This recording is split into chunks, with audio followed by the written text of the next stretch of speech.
葱花油饼人人都爱吃，但是在家总是做不好，不是发干就是发硬。今天我就把详细做法分享给大家，保证你也能做出像我这样柔软多层、凉了也不硬的葱花小油饼。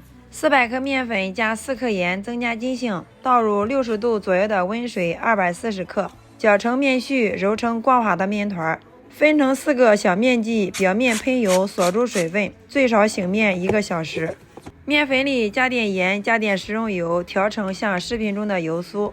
把醒好的面擀成长方形，再涂抹上油酥，多放点葱花，然后两边往中间对折，按压一下排出空气，再抹点油酥，撒点葱花，再像视频中这样对折。封口处捏严实，松弛10分钟再擀饼。电饼铛预热喷油，烙到底部定型，再喷油翻面，烙到两面均匀上色，中间鼓起，饼就熟了。烙这个饼重点是锅温不要太低，这是饼柔软的关键。想吃不会做的一定要按照这个方法做起来，层层薄如纸，凉了也不硬。喜欢就收藏试做吧。